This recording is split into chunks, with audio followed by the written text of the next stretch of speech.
ताई काय करताय हो? आज मी बनवते झिंगा पाव. झिंगा पाव? माय झिंगा पाव बनवायला लागले. अगं मला खूप खाऊसं वाटायला लागले आज. म्हणजे काय म्हणजे छोटावाला जवळा? हा, बारीक जवळा आहे. हा थोडासा हलका फुलका भाजून घ्यायचा. हलका फुलका भाजल्यानंतर ह्याच्यातला जो कचरा जो आहे तो निघून जातो. मग याला थोडं थंड करायचं भाजल्यानंतर आणि मग पाकडून घ्यायचं. हलका हलका भाजून घ्यायचा, जास्त करपवायचा नाहीये.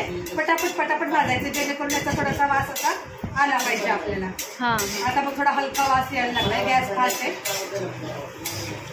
मला खूप खावंसं वाटायला लागलं आणि मस्त असं चमचमीत बनवणार आहे मी, जेणेकरून सगळ्याच तोंडाला पाणी सुटेल. मला नाही, तू नाही खात ना. आता मस्त असा भाजून झालाय.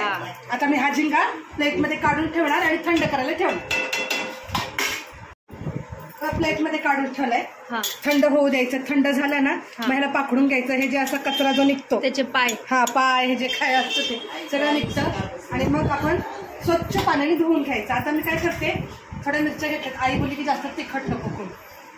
थोड्या मिरच्या घेतल्यात. आता हा मिरच्या पहिले आपण सुक्या भाजून घ्यायच्या. चांगल्या सुक्या भाजून झाल्या की थोडंसं हलकंसं आपलं तेल घालायचं त्याच्यामध्ये. आणि बरं काळं तिखट पण घेतो.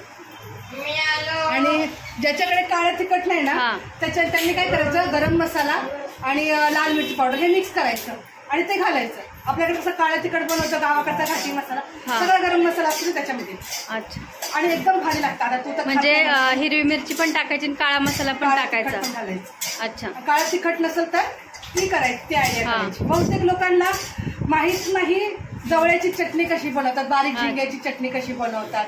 आता आपण जेव्हा बाजारात जातो तेव्हा काही लोक म्हणतात, मेन करून जे जेंट्स लोक असतात जे एकटे राहतात ना, भैया लोक म्हणजे भैया जे असतात गुजरात UP बिहारवाले, ते म्हणतात की त्या ज्यांच्याकडनं घेतो ना आपण मच्छी त्यांना विचारतात, हो ताई कैसे बनाते हैं इसको बताएंगे क्या, असं विचारतात. बहुतेक लोकांना माहित नाही.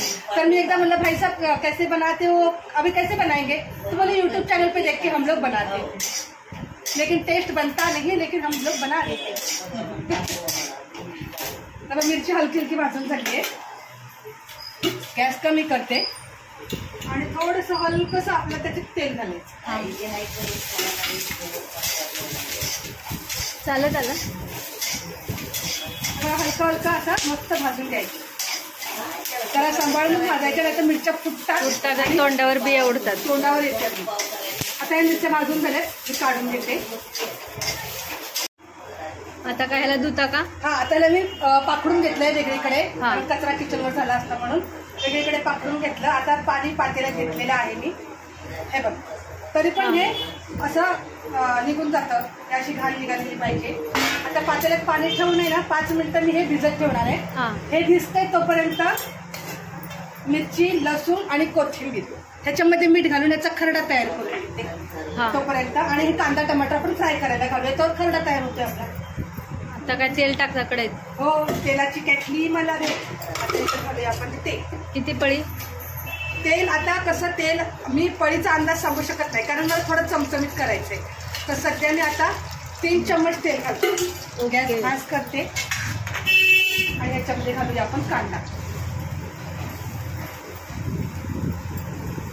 कांदा आणि टमाटर फ्राय करेपर्यंत मी मिरचीचा खरडा तयार करते.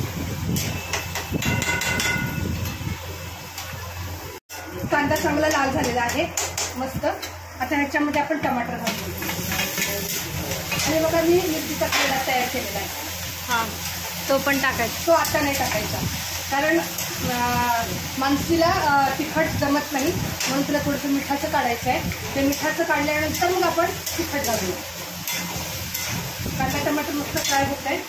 आणि आता हा झिंगा 5 मिनिटांनी ठेवला होता भिजत. तर ह्याला असं थोडंसं प्रेस करून पाण्यामध्येच आपण काढून घ्यायचं एका प्लेटमध्ये.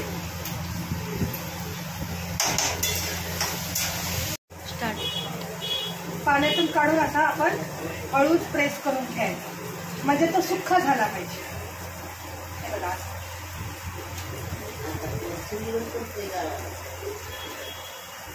अशा प्रकारे मी हा सगळा झिंगा काढून घेते. आणि ना पाणी आपण वरच्यावर असं असं करून आपण काढून घ्यायचं, म्हणजे ती माती जी आहे ती खाली पाण्यात राहते आणि बारीक सुकट व्यवस्थित वरती येतात. तसं मी तुम्हाला काढून झाल्यानंतर पातेलं दाखवते.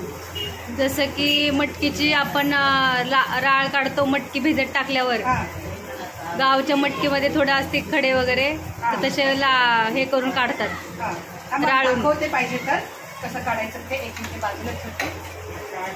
हे प्लेट घेते. तर बघा हा असं काढायचं, असं असं थोडं पातेलं बनवायचं, म्हणजे माती राहते खाली झिंग्याची. आणि हलकंसं आपण फोडून घ्यायचं आहे. तर बघा पातेल्यामध्ये आहे, तुम्हाला दाखवते. पातेल्यामध्ये खालच्या साईडला माती जमायची. कांदा टमाटर चांगलं मस्त लाल झालेलं आहे, छान झालेलं आहे. आणि आपण बघा सुका झिंगा मस्त असा हे करून घेतलाय, कोरडा करून घेतलाय. तर आता आपण हा कढईत घालू. थोडीशी घालूया हळद. आणि आता हा झिंगा आपण मस्त ह्याच्यामध्ये फ्राय करायचं. ह्याला थोडंसं तेल जे आहे ना ते असं शोषून घेतात, त्याच्यामुळे थोडंसं अजून मी तेल घालणार आहे. कच्चंच तेल घालणार आहे. हे बघू, कच्चं तेल घातलं तरी ते फ्राय करताना होईल. आता आपण मस्त 5 मिनिटं फ्राय करायचं आहे. ऑलरेडी आपण ह्याच्यामध्ये मीठ घातलेलं आहे खरड्यामध्ये. बारीक झिंगा असतो सुकट, ते मिठातच वाळवलेलं असतं, त्याच्यामुळे त्यालाही थोडंसं मीठ असतं. पण अगदी आपल्याला चवीपुरतं थोडंसं मीठ घालायचं आहे आणि फ्राय करत राहायचं आहे फक्त 2. बघा मस्त झिंगा फ्राय झालेला आहे, खूप छान मस्त दिसायला पण छान दिसत आहे. आता मी माणसासाठी थोडंसं काढून ठेवते, कारण तिला तोंड आलं त्याच्यामध्ये तिखट जमत नाही. आता हे आम्ही दोघं तिघं जण आहेत, माझा भाऊ, आई आणि मी. बाकी कोणी खाणार आहे. आणि आता ह्या खरडा एवढा टाकणार नाही, कारण आई मला काय बोलली थोडा खरडा मला खायला त्या भाकरीसोबत. तर हा खरडा मी एक एवढा आहे, हा एवढा टाक आणि मिक्स करू. काळं तिखट पण घालायचे ना. आता बघून कोणाच्याही तोंडाला न खाणाऱ्याचे नाही तर खाणाऱ्याचे बघ. कढईमध्ये अजिबात तेल नाही, पूर्ण त्या झिंग्याने शोषून घेतलेला आहे तेल. साधी सोपी आहे, फक्त मिरचीचा खरडा टाकायचा. काळं तिखट ऑप्शनला आहे, टाकायचं असेल किंवा टाका किंवा नसेल, असं काय कंपल्सरी नाही आहे. ते कंपल्सरी नाही, पण टेस्ट लागतो, कारण त्याच्यात अख्खा सगळा गरम मसाला आहे ना. तर आता हाताने खाणार आहे. थोडंसं चिमूटभर टाका. हे मसाले एवढा असं टाकून घेते. पूर्ण तेल शोषून घेतलेलं आहे. आता ह्याच्यात परत मी थोडंसं तेल घालणार. पूर्ण कढईतलं तेल शोषून घेतलेलं आहे झिंग्यानी. जास्त होईल नंतर जास्त नाही. फटका आला का बघ काय झालं दिसतंय. बघ दिसायला किती छान आणि मस्त दिसतंय आणि खायला पण छान लागतंय. आता हे आपला झिंगा तयार झाला. आता मी घेऊन येते पाव. बघा किती छान आणि मस्त दिसते झिंग्याची चटणी. हे तयार केलेली आहे मी. आणि हे 2 पाव मी असे खुले करून घेतलेले आहेत. आता ह्या पावावरती मी अशी झिंग्याची चटणी टाकून घेते. जास्त नाही घालत, थोडीशीच घालते, कारण तिखट आणि झणझणीत आम्ही खाऊन बघितली आहे. तर हे पावाचे मी बंद करते आणि आपल्या तव्यावरती थोडंसं तेल घालायचं.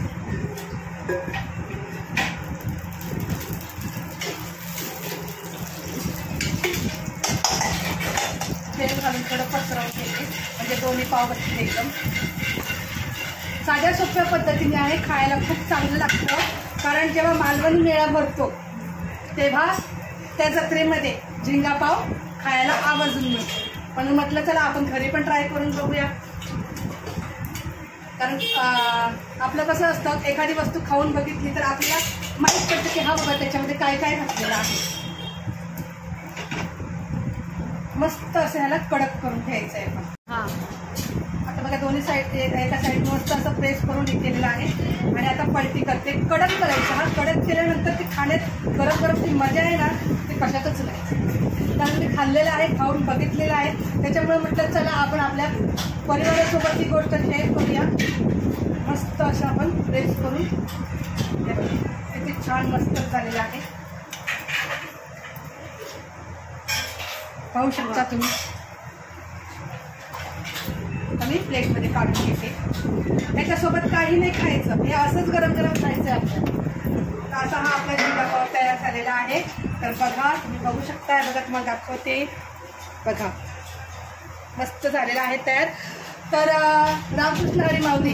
झिंग्याची चटणी करून देवाचं नाव घ्यायचं असं काही नसतं. पण तुम्हाला जर माझी रेसिपी आवडली असेल तर नक्की लिंक शेअर करा आणि करून खाऊन बघा.